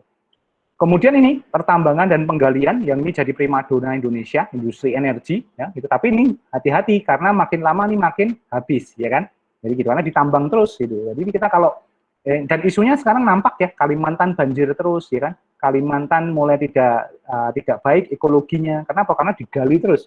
Jadi ini juga bahaya. Kemudian industri pengolahan. Ini kita kelemahannya dari sini sebenarnya. Kita itu negara penghasil raw material yang banyak, tapi pengolahannya sedikit. Nah, jadi sering kali kita mengimpor bahan baku keluar, tapi setelah budget jadi kita harus membelinya dengan harga yang jauh lebih mahal daripada ketika kita memproduksinya. Kemudian listrik, gas, air ini adalah ya ini hajat hidup orang banyak ya. Konstruksi ini juga menarik. Nah sekarang lagi berkembang ini area yang di perdagangan, hotel, restoran, ya kuliner semuanya berkembang juga. Komunikasi pengangkutan termasuk kurir ini juga lagi increasing ya. Kemudian ada jasa keuangan, tapi ini jasa keuangan agak sedikit ternodai karena fenomena pinjol gitu ya, jadi kayak gitu. Terus kemudian nih jasa kemasyarakatan ini adalah jasa-jasa yang sifatnya itu services, ya go message atau apa gitu, go clean, nah itu jasa-jasa kemasyarakatan. Tetapi yang tidak kalah menarik perhatian adalah industri kreatif. Nah, industri-industri yang muncul belakangan, tapi yang namanya kreatif itu dengan ide yang sesuatu yang tidak pernah kita duga sebelumnya, ya kan? Contohnya nih, saya di Facebook itu kaget. Ternyata semua friend saya yang mbak-mbak di Facebook itu sekarang itu jadi entrepreneur semua. Karena setiap hari postingnya itu kalau tidak jualan kitek kuku, jilbab, kue, tumpeng, dan lain sebagainya, begitu. Dan dengan bebasnya mereka bisa bikin marketing di situ. Dan ketika saya lapar, saya tinggal order gitu loh. Nah, itu namanya industri kreatif. Jadi mereka dari dapur mereka tidak perlu buka toko, mereka bisa langsung. Ya kan? Sekarang coba mbak-mbak yang di sini nih, rekan-rekan yang perempuan yang punya sudah punya bakat jadi selebgram gitu. Begitu kelihatannya menarik, langsung nih kita minta, boleh nggak Mbak jadi endorsement kami? Nah, akhirnya kalian juga dapat penghasilan dari situ, ya nggak? Saya juga kadang iri, kenapa cowok-cowok nggak pernah di endorse ya? Cowok-cowok tuh di endorse cuma satu, kalau disuruh mukbang doang gitu kan, jadi semacam itu. Jadi kan nggak ada yang lain kan? Kalau cewek-cewek kan banyak ya, baju, lipstick, apalagi Mbak, makanan gitu ya. Kalau cowok-cowok itu paling ya endorsementnya kalau nggak disuruh melakukan hal-hal yang ekstrim ya tadi mukbang makanan yang nggak pernah akan dimakan orang lain lah, kira-kira begitulah, jadi semacam itu. Jadi, nah itu contoh ya, jadi semacam itu. Nah ini menarik gitu. Bahkan ada penelitian jangan-jangan ke depan influencer di Instagram gitu, itu akan didominasi memang mostly para perempuan ya, karena mereka jauh lebih punya bakat di situ. Nah itu menarik gitu ya, jadi semacam itu. Nah, ini juga menjadi perhatian kita. Dari sisi persentase juga makin tinggi ya. Jadi ini yang lainnya, yang industri-industri biasa, itu akan makin mengecil volumenya, tapi yang makin besar apa kira-kira? Industri yang berorientasi pada kreativitas. Nah, jadi ini jadi masa depan kita sebenarnya, rekan-rekan sekalian. Jadi makanya pentingnya mata kuliah ini adalah menyiapkan rekan-rekan juga untuk segera, tidak harus segera ya, instantly gitu kalau bahasa saya, harus mengambil potensi ini gitu ya. Bahkan ini bisa dimulai tanpa teman-teman lulus pendidikan formal, ya nggak? Siapa yang di sini yang sudah mulai menawarkan produk atau jasanya. Ya meskipun kalian cuma ngambil produk dari bantu tetangga yang jualan begitu ya, nanti dikemas gitu. Saya juga punya temen tuh, saya sampai dongkol banget itu. Dia hanya jualan kerupuk, tahu ya kerupuk makanan tuh loh, kerupuk buat sampingannya lauk gitu ya. Nah itu dia ngambil dari Pak Kerupuk kalau bahasa saya, kemudian dia kemas ke dalam itu loh, dalam apa tuh, apa namanya, botol gede kaca gitu bagus, terus di wrap dengan baik, dikasih merek kerupuk apa gitu, harganya bisa 5 kali lipat dari beli dari Pak Kerupuknya. Nah itu saya pikir ini, oh ini anu nih ya, apa namanya, ide gila gitu ya, ini bisa saja. Jadi akhirnya dia bikin varian gitu ya, kerupuk, kemudian toppingnya macam-macam, ada topping dengan apa itu, dengan apa namanya, taburan cabai kering, ada yang pakai keju mozzarella, macam-macam begitu. Ini apa-apaan sih ini, cuma kerupuk aja loh kayak gitu, tapi bisa kayak gitu kan. Ini contoh yang menurut saya juga extraordinary, jadi semacam itu. Ini kan juga sama ya, sekarang orang jualan basically roti, tapi toppingnya aja yang gila-gilaan kan, yang semacam itu. Semua orang jualan ayam geprek, tapi tadi topping sambelnya yang macam-macam, jadi semacam itu. Nah ini contoh-contoh industri kreatif itu memang semacam itu. Kalian jualan jilbab juga sama ya, ada jilbab syar'i, jilbab miring kanan, miring kiri, jilbab pocong juga ada. Jadi kreativitasnya ada semua. Jadi itu nggak apa-apa karena memang itu bagian dari kreativitas. Jadi bukan meniru ya, itu kreativitas kalau bahasa saya gitu. Nah ini ada yang menarik, pelajaran menarik dari pola-pola negara yang existing yang sudah lebih dulu maju mengembangkan sisi kewirausahaan. Yang pertama adalah satu, negara dengan konsep isolated technology nation. Ini negara yang tanda kutip sudah punya kemampuan by dirinya sendiri atau naturally punya kekuatan mengembangkan teknologi dan pasar dari entrepreneurship-nya secara mandiri. Mereka punya teknologi, punya pendanaan, dan juga punya market. Nah, contohnya tadi Cina dan India. Nah, negara-negara ini itu hampir seperti negara yang apa ya, apa istilahnya itu, negara yang punya kemampuan untuk menghidupi dirinya sendiri, dan mereka punya kemampuan memonopoli sesuatu yang mereka sudah miliki, jadi semacam itu. Nah ini yang menjadi, dan bahkan pada titik tertentu mereka bisa memaksa negara lain untuk mengikuti model atau pola yang mereka miliki. Nah ini juga menarik ya, jadi semacam itu. Nah mereka biasanya menginisiasi ya produk-produk baru dengan inovasi mereka, baik berbasis teknologi maupun tidak. Dan kemudian mereka juga akhirnya menguasai banyak sekali hal yang terkait dengan pengembangan bisnisnya. Nah, kemudian yang kedua ini, advanced technology nation tapi dengan limited market. Ini negara-negara yang sebenarnya levelnya sama seperti Cina dan India, tapi mereka pasarnya nggak besar. Nah, kita bisa lihat kayak Jepang, Korea, dan Taiwan. Nah, jadi mereka bisa produksi inovasi produk yang banyak dari berbagai macam bidang, tapi mereka nggak punya pasar yang besar. Akhirnya apa efeknya? Mereka membuat produk jasanya itu purely untuk pasar ekspor. Nah, sadar nggak? Kayak K-pop tadi yang saya ceritakan di awal, drakor yang di awal, itu by design dari awal memang didesain untuk dipasarkan ke pasar ekspor. Nah, pemirsanya bukan pemirsa di Korea. Jadi kayak gitu. Tetapi apa? BTS itu penggemar terbesarnya bukan di Korea. Basis fan-nya bukan di Korea, tapi di dunia. Ya kan? Jadi semacam itu. Nah, ini yang terjadi sebenarnya. Jadi mereka memang by design. Ini juga kita belajar ya. Mereka pun sudah mulai kayak Singapura tadi, membuat sesuatu itu sudah think globally di langkah pertama. Nah, jadi dari awal itu sudah berpikir global, ya kan? Nah, coba kalau kita mau bikin produk jualan apa tuh, kita masih takut ya, ini laku apa tidak gitu. Teman saya mau beli apa enggak. Tapi kalau mereka nggak peduli dijual di tetangga apa enggak, tapi yang penting bagaimana caranya ini bisa langsung tayang di YouTube, mudahnya begitu. Nah, itu yang dikerjakan oleh negara-negara seperti ini. Jepang dengan industri otomotifnya kita bisa juga lihat ya, mereka semuanya apa? Berorientasi ekspor ya. Pasar Honda, Toyota, motor, mobil, kira-kira penggunanya siapa? Di Jepang nggak ada yang pakai, yang mereka kalau pakai malah disuruh pajaknya mahal gitu. Tapi yang dipakai siapa? Ya orang Indonesia. Yang punya satu rumah, punya 10 motor siapa? Indonesia kan gitu. Yang punya satu rumah, 2 mobil, 3 mobil siapa? Indonesia gitu kan. Karena pasarnya memang pasar-pasar di negara lain gitu ya. Jadi semacam itu. Ya kita nggak tahu ya 10 motor itu sudah lunas apa belum ya urusan masing-masing lah gitu ya. Nah, jadi kayak gitu. Nah, tapi juga ada yang lebih lagi. Jadi advance teknologi ini teknologinya juga tinggi, tapi small market. Jadi ini tidak hanya limited, tapi small market. Jadi marketnya memang sudah tidak mungkin dikembangkan lagi. Nah, ini makanya mereka punya cara pandang adalah to think globally from day one. Nah, ini negara Singapura tadi. Nah, gitu ya. Nah, tapi juga ada nanti negara yang teknologinya nggak advance, tapi emerging. Ya, emerging itu so-so lah. Jadi maju iya, juga tidak sih kayak gitu. Jadi kayak gitu. Jadi seringkali tidak banyak inovasi, tapi ya ada 1-2 lah inovasi yang dipunya. Nah ini negara-negara dengan emerging technology nation tapi limited market. Nah ini negara-negara seperti Thailand, Filipina, Vietnam, negara-negara di Asia Tenggara itu semacam itu.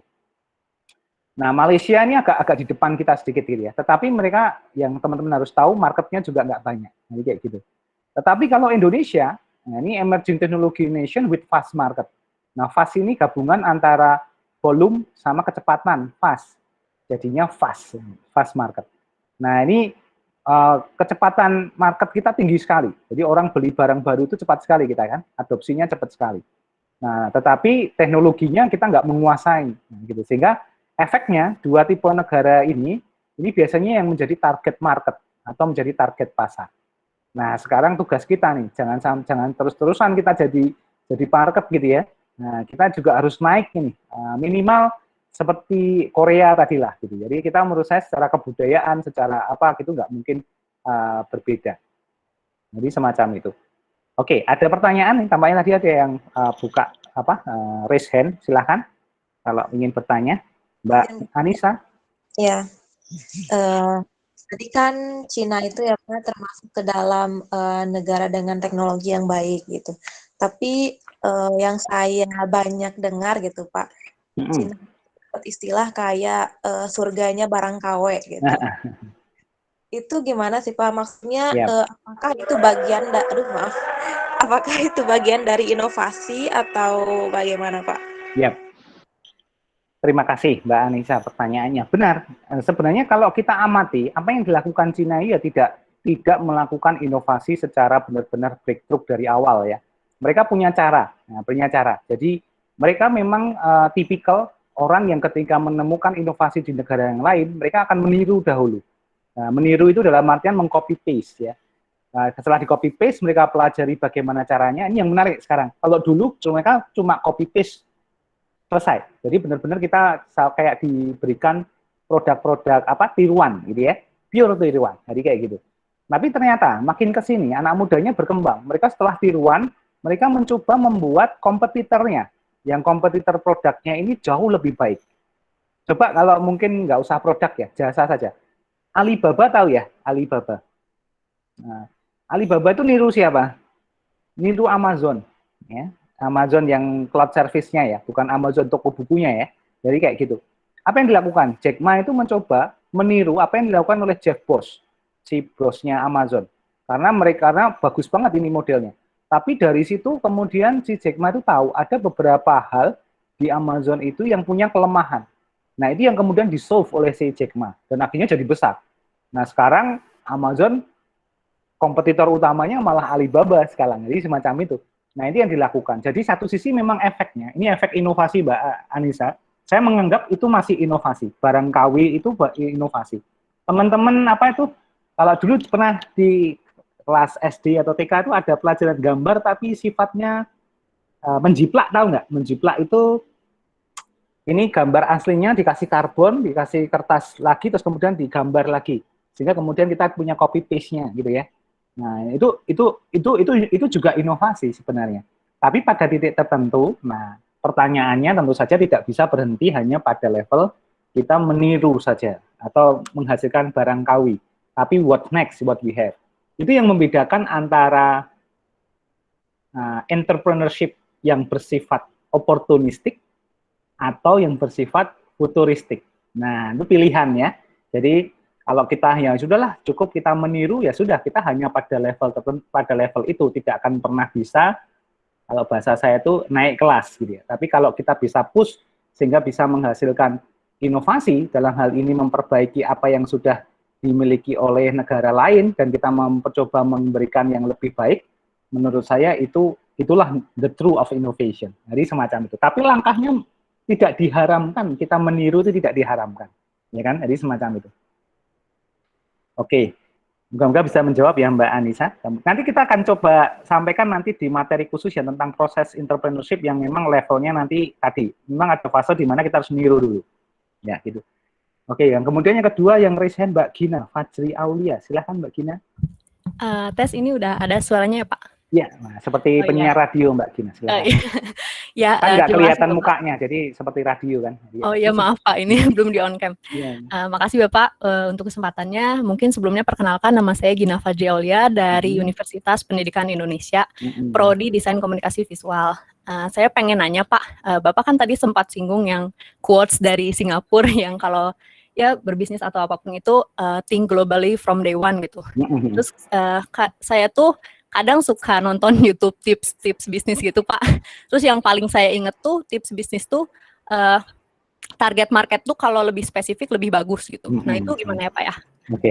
Oke, terima kasih pertanyaannya Mbak Gina. Ya, ini menarik ya. Saya juga tadi saya sebut kenapa ini seperti penyiar radio karena sebenarnya kita tidak kuliah online tatap muka, tapi kita kuliah online ala radio karena semuanya webcamnya close gitu ya. Jadi semacam itu. Jadi yang buka ya hanya sebagian.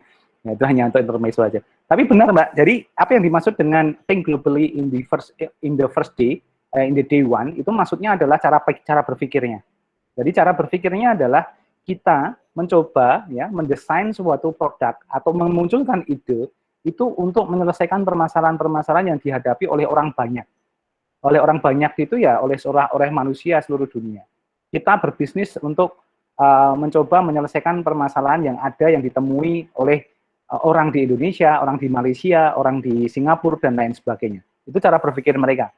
Tetapi, tentu saja dalam proses pengembangan produknya atau pengembangan bisnisnya, tentu saja nanti ada proses di mana kita memberikan fokus ya pada target market khusus gitu ya.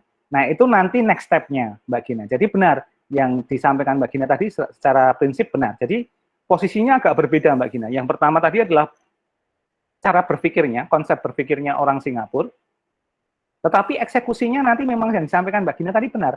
Kita harus men-streamline atau memeras menjadi titik-titik fokus tertentu saja. Nah, bisa jadi nanti arahnya ternyata, ternyata hanya solving kecil gitu ya, tetapi itu impact-nya luar biasa. Nah, contohnya seperti yang kita lihat kayak Gojek atau Grab gitu ya, mereka itu sebenarnya menyelesaikan permasalahan manusia di dunia, yaitu transportasi yang mudah begitu. Nah, itu think globally di first awal. Tetapi pendekatannya kita bisa lihat, pendekatan yang dilakukan Gojek Indonesia, Gojek Filipina, Gojek Vietnam, itu masing-masing berbeda-beda. Nah, itu yang disebut sebagai nanti, kita tadi yang disebut Mbak Gina sebagai menentukan scope yang lebih kecil. Nah, mudahnya kayak gitu. Nanti kita bahas lebih detail ya di tahapan berikutnya. Tapi terima kasih, pertanyaannya sangat bagus sekali. Siap Pak, terima kasih. Sama-sama, siap juga Mbak Gina. Siap. Mas Gilang tadi tampaknya raise hand, silahkan. Oh iya, cuman mau nambahin aja, kan punya salah satu saudara juga yang kerja gitu di pabrik Cina gitu Pak. Terus motornya juga dari dulu ada mereknya Dayang gitu ya Pak. Itu bener-bener saya buka motornya gitu, saya obrak-abrik emang jiplakan banget dari Supra gitu, emang 100% sama gitu Pak. Jadi yang di motor Supra part-partnya itu bisa dimasukin ke motor yang Cina itu yang merek Dayang. Jadi ya Cina itu emang kayak dia beli pesawat tempur nih dari Rusia, ya dia pretelin gitu Pak. Ya dia jiplak juga gitu teknologinya. Di Cina ya pola pikirnya menurut saya sih kayak gitu Pak. Ya. Benar. Jadi itu memang jadi apa istilahnya, jadi cara sebenarnya bagaimana kita bisa mengetahui ya. Jadi kadang kan gini, kadang di produk dan jasa itu di beberapa produk itu memang sangat close ya. Mereka tidak mengizinkan kita mengetahui apa yang ada di dalamnya. Nah, padahal kalau dalam bahasa bisnis penting banget itu mengetahui ini produknya isinya apa kan gitu ya. Jadi pernah nggak teman-teman misalnya untuk urusan ini aja ya, kopi ya, misalnya kopi. Misalnya, kok enak ya kopinya Starbucks ya, misalnya gitu. Itu jangan-jangan juga kopinya bikinnya gimana sih kayak gitu kan? Kopinya jenis apa kan kita nggak pernah tahu ya, nggak pernah tahu. Dan itu mahal gitu ya. Dan sehingga untuk mengetahuinya memang tadi caranya kita beli kopinya, tapi tidak untuk diminum. Kita analisis ini kopinya jenis apa, komposisinya berapa, kemudian kita tiru. Sampai pada level tertentu kalau udah kopinya oke, kita menemukan formula kita sendiri, nah akhirnya muncul kopi kenangan, ya kan? Kopi janji jiwa, kopi-kopi yang lain yang harganya mungkin lebih murah tapi kualitas dan rasanya bisa dikompetisikan. Jadi semacam itu. Jadi benar sekali. Bahkan saya pernah melihat Mas Gilang itu di pabrik di daerah Sleman ya di Yogyakarta itu, mereka itu bongkar traktor ya. Traktor dari Cina itu dibongkar bener per piece terus dijereng gitu. Kayak menjemur ikan gitu per partnya hanya untuk keperluan untuk mengetahui ini bentuk onderdilnya apa. Kemudian satu persatu diduplikat dulu. Terus kemudian mereka belajar merangkainya kembali jadi jalan apa tidak, kayak gitu. Dan mereka bilang, Pak, ini saja kami mengcopy paste itu belum tentu jalan gitu. Jadi kayak gitu. Apalagi nanti nextnya adalah kita harus bikin yang lebih kecil, lebih ringan, lebih berkualitas, lebih tahan banting kalau di lahan Indonesia. Nah itu nanti jadi tantangannya. Jadi kayak gitu. Nah itu salah satu kenapa saya bilang fase meniru itu diperbolehkan karena meniru itu juga belum tentu yang kita tiru itu bekerja seperti levelnya yang ditiru. Jadi kayak gitu. Nah, itu belum tentu. Itu tantangan juga ya. Terima kasih Mas Gilang, tambahannya bagus sekali. Baik, yang lain silahkan. Ada pertanyaan lagi, diskusi? Oke. Nah, itu ya. Jadi ini yang menarik ya. Jadi ini sebenarnya poin besarnya ada di sini. Saya ingin meng-highlight bagaimana kita bisa belajar dari negara-negara lain agar kemudian teman-teman bisa memahami bahwa tantangan kita sekarang adalah ini sekarang kembali ke kita, apakah kita mau dan mau melakukan untuk mulai ini ya, kalau bahasa saya memaparkan otak kita ini untuk berpikir tadi yang globally lah. Globally itu tidak usah kita seperti berlaku seperti PBB gitu ya, gitu ya. Tapi lebih ke arah gimana kita sensitif ya tentang masalah-masalah dunia. Mungkin saatnya ya, saya sarankan teman-teman kalau mau seperti itu, belajar semacam itu, coba akses berita, news beritanya itu jangan selalu detik.com atau kompas.com lah. Ya, kadang-kadang New York Times ya kan, kadang-kadang Nat Geo gitu ya, kadang-kadang Bloomberg gitu ya, kadang-kadang Al Jazeera gitu ya. Jadi apa yang terjadi di Taliban itu kita tahu gitu ya. Jadi semacam itu. Nah, itu penting sekali. Jadi kalau saya tanya nih, ditulis di chat ya. Ini saya challenge ke teman-teman yang hadir di sini. Coba tuliskan 3 situs berita yang selalu dibuka di akses internet pertama kali. Nah, ini saya tidak bilang sosial media ya, tapi situs berita. Karena ada yang bilang, Pak, saya nggak ngakses situs beritanya nggak dari portalnya, tetapi dari Twitternya. Bukan gitu. Tapi kalau mengakses situs berita itu dari apa saja gitu, yang 3 gitu ya. Kalau saya, situs berita saya coba ya, misalnya kalau saya yang pertama itu biasanya dari CNN Indonesia, kemudian Kumparan, kemudian baru Times. Nah, ini kayak gini. Nah, yang lain 3, ayo. Wah. Tirto, Pak Tirto. Boleh yang di luar negeri, boleh yang di dalam, nah, kayak CNBC ya, oke. Detik.com, Kompas.com, ini mau di breakdown, detiknya detik apa nih? Detik sport, detik hot, detik food, apa gitu ya. Jadi kan banyak sekali ya. Wibu, Line Today, oke, menarik. Nah, mostly nasional ya. Nah, jadi mungkin dicoba kira-kira baca situs berita yang ada di luar ya. Nah, saya sarankan. Jadi biar nanti diskusinya kita nggak lihat KPI yang ngurusi artis itu boleh tampil di TV apa tidak begitu ya, itu nguplek gitu saja gitu kan, jadi kayak gitu. Kemudian isu apa lagi jadi kayak gitu. Tapi itu penting juga, tapi satu sisi ini kita coba selipkan lah ya, dari 3 yang sudah di list tadi tambahkan 2 gitu ya, yang dari situs luar gitu, biar kalian mulai mendapatkan isu-isu globalnya itu apa. Nah, salah satu yang saya suka misalnya isu global tentang climate change itu Sustainable Development Goal gitu ya, bahwa di Afrika itu ya masih ada loh yang lagi kelaparan gitu ya. Di Vietnam itu tingkat pendidikannya rendah, di Myanmar itu ada yang tidak bersekolah, jadi semacam-macam itu juga perlu kita tahu gitu ya. Oh ternyata Taliban itu visi teknologinya kayak gini, jadi semacam itu. Dan oh kita baru tahu ternyata Taliban kemarin dapat sumbangan dari Cina 400 miliar dolar, jadi kayak gitu. Jadi kan wah luar biasa ya, jadi semacam itu. Jadi itu hal-hal yang saya tahu tadi apa pelabuhan di Yunani bukan dikuasai, dibeli oleh orang Cina, pengusaha Cina, itu cerita dibaliknya jadi ngerti, jadi kayak gitu.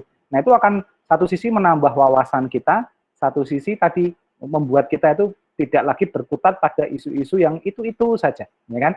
Jadi semacam itu.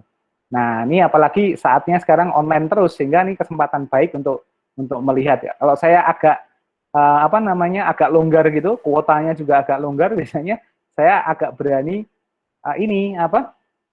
streaming ya, situs-situs berita di luar gitu ya. Jadi tentang Europe News atau Euronews segala macam. Nah itu menarik sekali tuh, bisa dikerjakan. Nah itu kalau nanti lama-kelamaan jadi attitude, wah itu nanti kalian akan punya profesionalisme semacam itu. Saya pernah punya pengalaman waktu interview waktu masih cari-cari kerja dulu ya. Itu interview saya dengan salah satu bank BUMN di fase terakhir sama BOD-nya atau Board of Director-nya. Saya ditanya sama salah satu direkturnya, Mardhani, kamu kalau bangun tidur, situs berita apa yang kamu buka pertama kali? Sebutkan 2 waktu itu. Gitu ya. Wah itu ternyata saya nggak pernah baca, saya bacanya koran Merapi, koran apa gitu. Akhirnya ditolak juga kan, jadi semacam itu. Jadi itu salah satu yang perlu diperhatikan oleh rekan-rekan. Jadi ternyata yang ditanya itu bukan masalah seberapa kredibel situs berita kita, tapi yang dicek itu adalah attitude atau kebiasaan kita. Nah salah satu success skill orang itu adalah kita sering terpapar dengan berita-berita yang sifatnya global, ya, isu-isu sosial, isu-isu ekonomi, atau isu-isu yang menarik perhatian kita. Itu sangat-sangat penting sekali. Jadi semacam itu. Kalau teman-teman tertarik dengan dunia fashion, ya situs beritanya tentu saja yang nanti fokus di dunia fashion, misalnya semacam itu. Kalau kalian suka musik, ya pastinya di situ juga, dan seterusnya. Nah, itu yang menjadi penting ya. Oke. Berikutnya silahkan, ada pertanyaan lagi? Oke ya, tidak ada ya. Oke, baik. Nah, saya akan hentikan materi kita pada siang hari ini sampai seperti ini. Nah, kemudian tolong diperhatikan oleh rekan-rekan sekalian, untuk minggu depan kalian akan masuk ke aktivitas self-learning. Dalam hal ini adalah observasi dan self-learning. Nah, apa yang kalian lakukan, ini saya bukakan dulu, sebenarnya nanti bisa diakses oleh rekan-rekan juga langsung.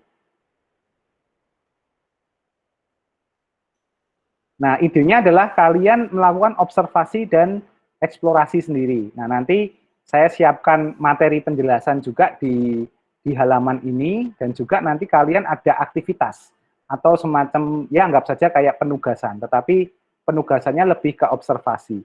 Nah, kalian nanti saya akan minta, ini mohon maaf nih, biasanya agak lama nih kalau udah kayak gini nih yang di ICE.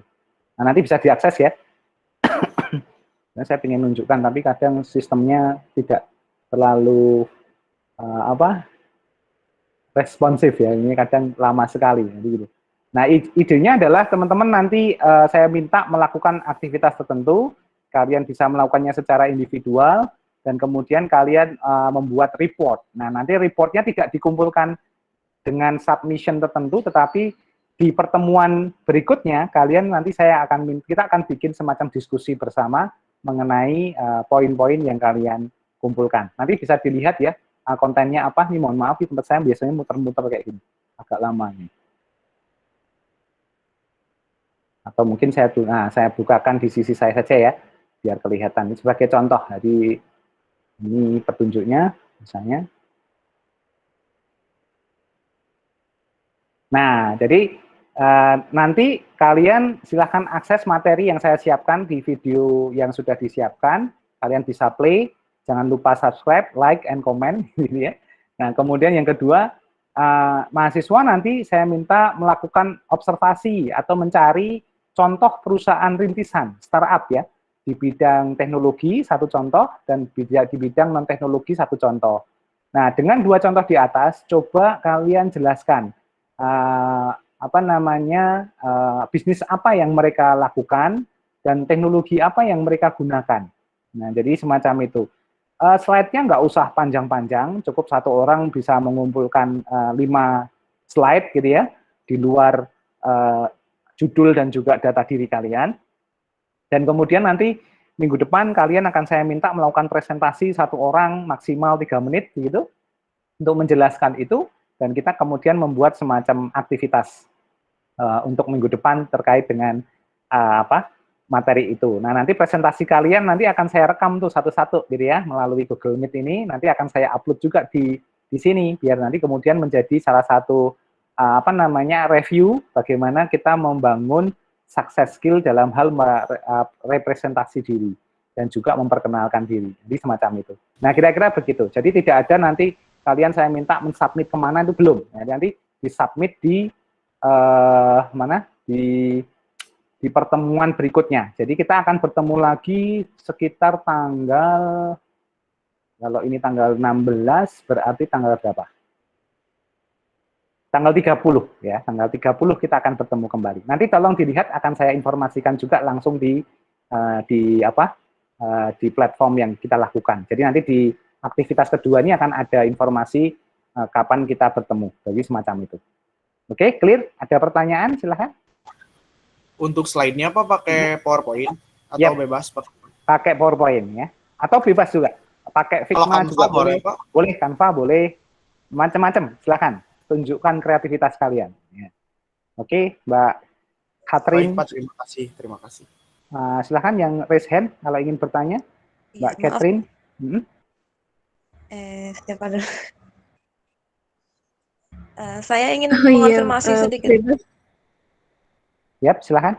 Mbak Catherine dulu ya, silahkan Mbak Catherine. Oh iya, oke Pak. Terima kasih Pak. Sebelumnya saya perkenalkan diri dulu ya Pak. Saya Catherine dari Universitas Pelita Harapan, Prodi Psikologi Pak. Mohon maaf sebelumnya kalau saya harus off cam karena memang ini jaringan saya kurang stabil gitu di sini. Baik. Saya ingin bertanya Pak mengenai presentasinya gitu Pak. Bolehkah kalau misalkan kami tuh merekam terlebih dahulu presentasinya, nanti jadi ketika di kelas tinggal ditayangkan aja videonya kayak gitu Pak? Tidak apa-apa, tidak masalah. Oh ya, oke. Baik Pak, terima kasih Pak. Sama-sama. Berikutnya Mbak Anissa, silahkan. Ada pertanyaan Mbak Anissa? Ya Pak, saya ingin mengonfirmasi saja Pak. Tampilan di layar di dashboard kita, kan Bapak, saya bisa melihat di yang Bapak itu sudah ada sampai materi 4 sampai proyek 1. Sedangkan itu cuma ada materi 1 sama materi 2. Apakah seperti memang karena belum terschedule untuk dipublish di sisi mahasiswa. Jadi biasanya ada tanggalnya. Jadi kalau tidak salah nanti detailnya itu akan terlihat di ini kan hari Kamis ya, hari Jumat biasanya gitu. Baik Pak, baik. Jadi tolong nanti dicek di hari Jumat, pasti sudah bisa tampil, kira-kira gitu. Iya. Sama satu lagi Pak, mungkin Bapak dan kita teman-teman selaku mahasiswa bisa membuat grup WhatsApp Pak, biar mempermudah komunikasi. Soalnya tadi juga saya sempat lupa kalau kamu. Oke, boleh. Tapi saya mohon izin kalau boleh salah satu coba bikin WhatsApp gitu ya. Dibuatkan grup, kemudian mungkin linknya di copy paste-kan ke chat gini biar kemudian kita bisa join rame-rame.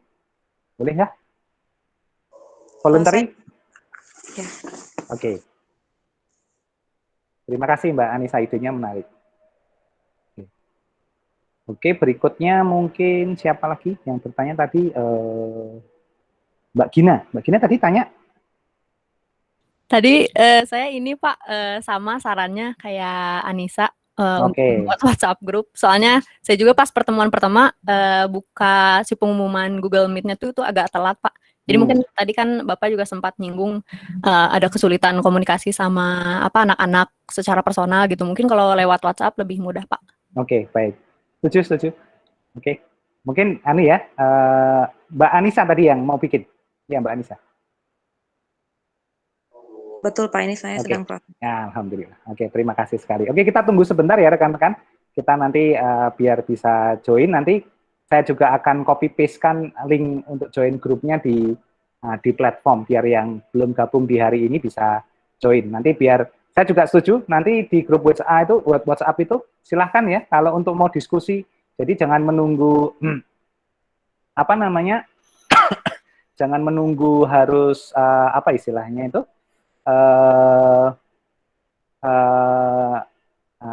jangan menunggu kelas gitu, kita bisa, teman-teman bisa langsung, apa namanya, bisa langsung diskusi, bertanya boleh, atau yang lain juga boleh. Nah, ini saya langsung juga bergabung.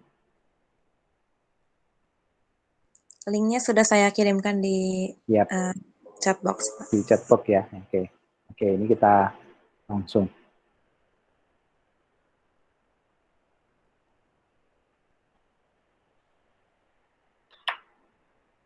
Oke, ini saya copy paste dulu biar aman, nanti tinggal yang lain nanti bisa gabung ya. Terima kasih Mbak Anissa, ini bantuan yang sangat luar biasa. Oke.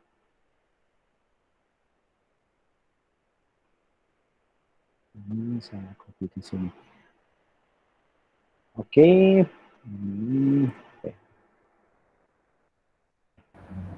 Maaf Bapak, saya izin silakan. bertanya. Boleh? Silakan Mas. Sebelumnya saya ingin memperkenalkan diri terlebih dahulu. Nama saya Rehat Benjamin dari Universitas Negeri Jakarta. Jadi Pak, saya ingin bertanya mengenai jadwal perkuliahan. Maaf Pak sebelumnya karena saya baru join di pertemuan kedua karena email dari IC telat masuk ke email saya Pak. Jadi saya baru menerima emailnya pada hari ini. Oke. Nah, mengenai jadwal perkuliahan kan tadi kata Bapak kita akan bertemu kembali tanggal 30 September ya Pak. Benar. Perkuliahan ini dimulainya 2 minggu sekali atau 1 minggu sekali gitu Pak? Jadi sebenarnya per minggu ada kuliah, tetapi kita combine, ada sesi kita bertemu secara online, secara langsung seperti ini. Kebetulan 2 pertemuan awal kemarin dan hari ini kita ketemu online ya, seperti ini. Tetapi minggu depan kita sebenarnya juga ada kuliah, tapi bentuknya adalah belajar mandiri atau self learning. Nanti juga akan saya berikan di sini tambahan link untuk tadi absen ya. Jadi minggu depan juga tetap ada absen meskipun kita tidak bertemu. Jadi silahkan nanti mengisikan absen di aktivitas pertama. Nanti kemudian intinya begini, kalau misalnya di aktivitas atau konten apa namanya di jadwal materi ini ada kata-kata self learning, maka kita tidak ada kelas online, tetapi berupa kegiatan mandiri oleh mahasiswa masing-masing. Kalau tidak ada seperti ini misalnya, berarti aktivitas 2 ini kita akan bertemu secara online. Nanti juga akan ada informasi jadwalnya. Jadi jadwalnya akan kita coba secure-kan tiap Kamis jam 10 sampai setengah 12. Kemudian nanti yang materi 3 sementara ini akan online ya, karena tidak ada self learning-nya, kecuali nanti ada perubahan dan seterusnya. Saya rencananya setiap seminggu itu selang-seling ya, jadi minggu ini ketemu, minggu besok tidak ketemu, berarti minggu depan ketemu, minggu besoknya tidak ketemu dan seterusnya. Nah nanti yang di akhir project 1 ini kita akan ketemu lagi, tapi khusus kalian presentasi, jadi semacam itu. Jadi untuk sebagai bagian dari pengerjaan tugas akhir. Dan terus seterusnya sampai nanti akhir semester. Kira-kira begitu, Mas. Apa saya tadi, Mas Reinhardt ya? Reinhardt, Pak. Ya. Terima kasih banyak Pak ya atas penjelasannya. Baik. Terima kasih. Oke, berikutnya masih ada yang bertanya. Ini saya buka antrian dulu ya biar adil. Mbak Anissa lagi, silahkan. Atau enggak? Mbak Veronica Jennifer, silahkan. Saya mau nanya, saya kan dari mahasiswa arsitektur. Dan kebetulan kelas ini bertepatan sama kelas studio saya. Jadi kalau misalnya kelas studio saya lagi ada, kelas studio saya kan itu dari pagi sampai sore gitu. Dan biasanya suka ada kayak presentasi progres besar kita buat di UTS. Kalau misalnya sewaktu-waktu kita saya nggak bisa mengikuti kelas gitu Pak, dan bertepatan dengan tugas presentasi kelas ini juga, gimana Pak? Oke. Jadi gini aja, nanti kalau misalnya ada yang bertabrakan atau mungkin ada agenda yang di kampusnya memang tidak bisa dihindari, just info saja. Jadi info aja di grup WhatsApp itu nggak apa-apa. Jadi saya tidak akan meminta kalian bikin surat atau sejenisnya gitu ya. Saya orangnya tidak terlalu suka prosedural gitu ya. Jadi simpel saja, kita bikin simpel, sampaikan di situ, dan kemudian tidak apa-apa, nanti kita kan materi juga nanti ada di online ya, dan kemudian nanti bisa jadi kalau misalnya kalian ada kewajiban presentasi, ide Mbak Gina tadi bagus, jadi kalian rekam, kemudian nanti disampaikan aja linknya sebagai bagian dari pengerjaan tugas, itu boleh, jadi gitu. Jadi saya juga pengerjaan tugasnya juga nanti kita buat yang delivery-nya simple ya, jadi presentasi, kemudian kalian submit misalnya bikin pitch deck atau bikin infografis, nah kayak gitu. Jadi asal kalian bisa, dan saya nilai sebenarnya kehadiran di kelas online itu penting juga ya, tapi lebih kepada untuk kita engagement. Tetapi poin terpenting dari proses penilaian mata kuliah ini adalah sebenarnya pemenuhan milestone dari capaian pembelajaran kalian. Jadi ketika kalian menyelesaikan satu tugas itu berarti kalian memenuhi satu capaian pembelajaran. Jadi usahakan semacam itu. Jadi kalau misalnya ada kendala untuk kehadiran, sampaikan saja. Jadi saya akan sangat fleksibel untuk mengakomodasi. Kira-kira gitu ya Mbak Catherine. Oke, baik Pak. Terima kasih. Mbak Veronica ya, sorry Mbak. Jadi jangan khawatir. Ini kalau saya di mata kuliah manapun saya buat seenak mungkin ya. Teman-teman harus nyaman, kita juga nyaman, tapi target pembelajaran tercapai. Kira-kira begitu.